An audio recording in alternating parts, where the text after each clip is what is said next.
Hi Dipesh, Hello. welcome to Hello. Sudeep Audio's channel. Thank you so much. Thank you very much. Yours was one of the first videos that went up on this channel, and the other product demos of yours are perhaps the most viewed videos that we have. Right. So That's thank you great. so much for That's doing a great. fantastic demo. Thank you very much. These Thank are you very much. popular across the world, not just India, Thank and the you. comments box below your videos speak a lot about what people think of your demos and the way you've explained things and Very used, cool. and so Thank you so much. that's a Thank you very fantastic much. job you've done. Thank you again. Today we are here to understand and learn and know more about your journey. Right. So could you please? Well, actually, I started working in the year 99. Actually, 2099, 2000. My dad, being a music director, I would always accompany him to his music sessions that he had in the studios. And those were not one of the well-equipped or fancy studios, but they were like more like a group of musicians straight onto tape. And I had already learned 4 grades of pianoforte from the Trinity College, and what people used to expect that I would gradually grow up to be a musician or a composer just like him. I But what happened is that being around in the studios for for from day to evening, from morning to evening with him on holidays or something like that, I was more attracted towards the gear that they were using. Although now when I look back, it was hardly any gear. It was just like a console and a tape machine, a half-inch tape machine. But what I liked is that the way they were running the whole scene, putting mics and you know turning the faders up and recording onto various tracks. What I realized about myself is that I used to understand the whole multi-tracking thing and the way used to mic, the way used to process, the way used to after having laid it on tape and then mixing it back again onto 2 track on a DAT machine or something like that. This whole process of recording a song, mixing a song, actually grabbed my attention pretty well. So, even my dad was really surprised that we are not from a technical background. No one in our family is like an engineer or anything of that sort. So he was of course he when I said that I want to be an engineer, not a musician. So of course he helped me get secured admission in Mumbai University. It was like a very basic diploma course.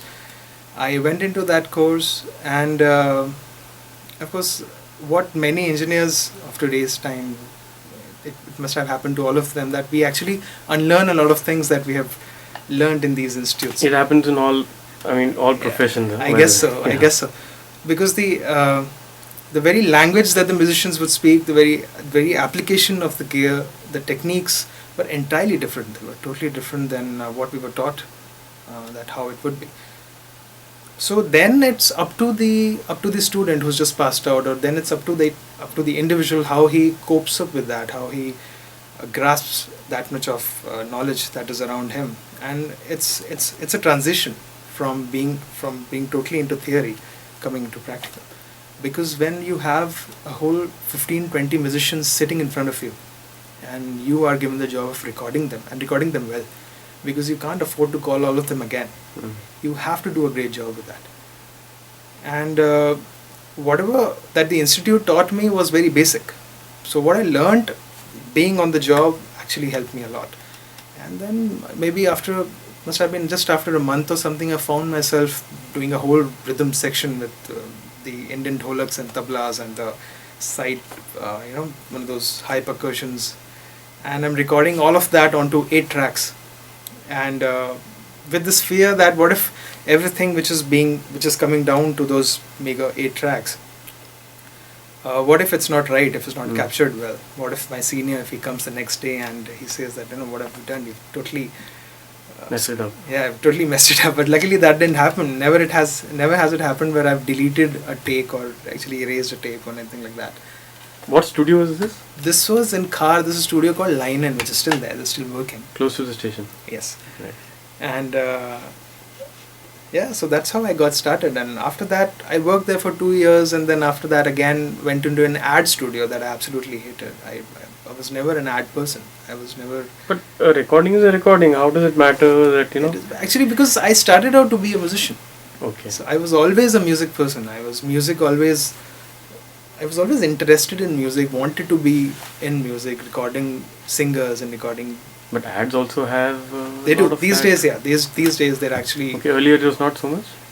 Well, what I did was mainly radio spots and Okay. voiceovers So that's not very exciting. and to you. promos. Not at all. Not at all. So I did that for a good 4 years actually, and the main system that we had was Nuendo.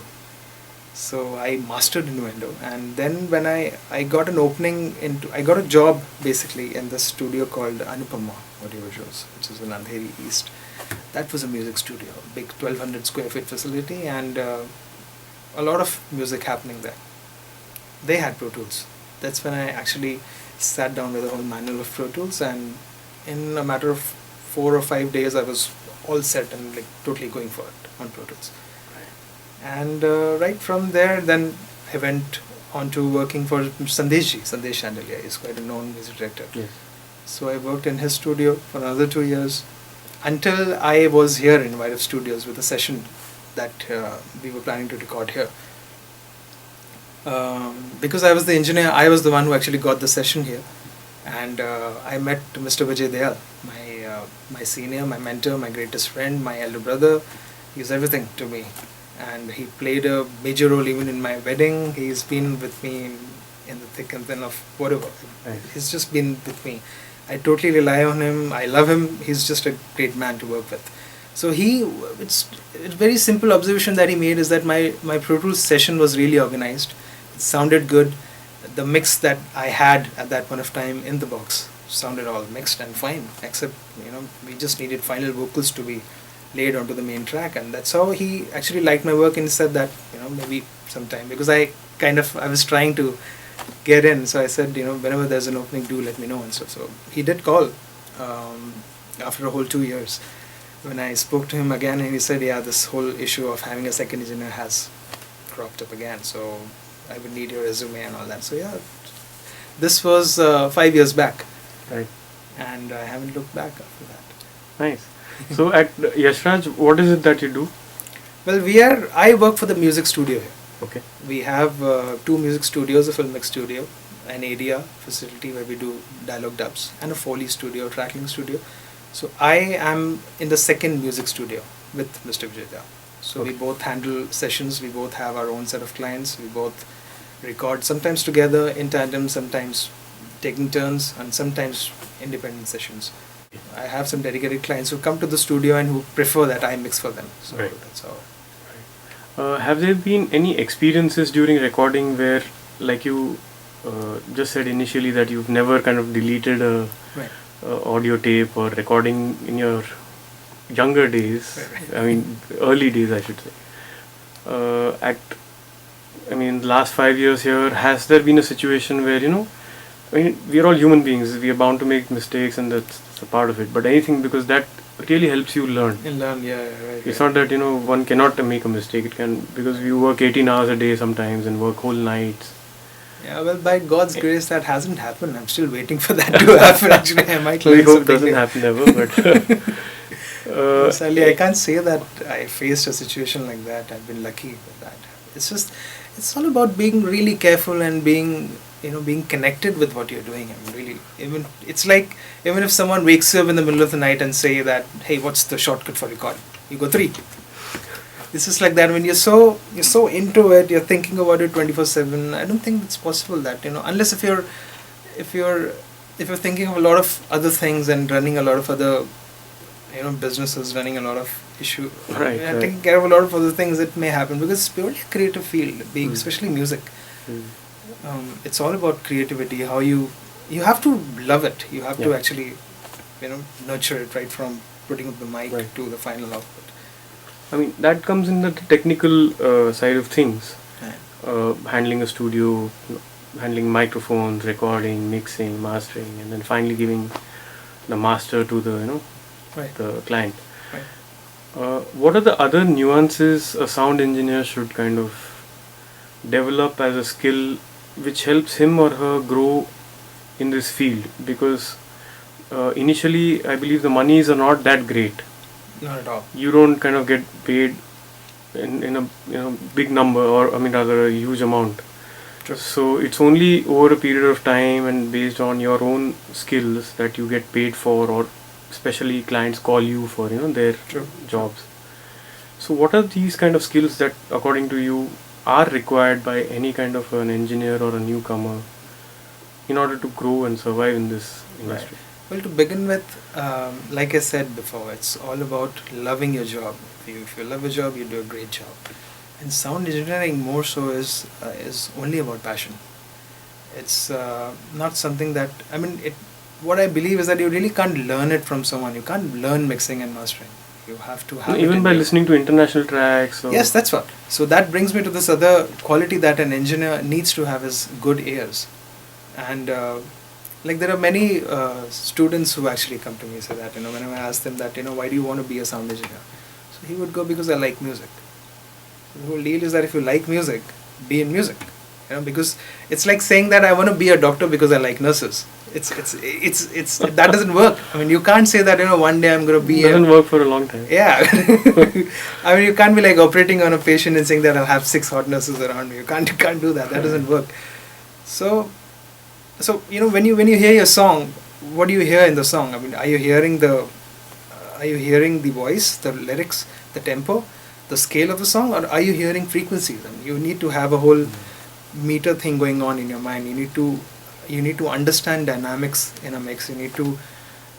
You should be able to actually fathom that, what is it exactly that the engineer has done, and what is the vibe that the engineer is trying to create with that mix of the song.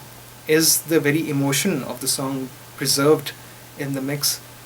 Is it evoking the right feelings in you? If it's an EDM track, you have to get up from the chair and you have to start dancing.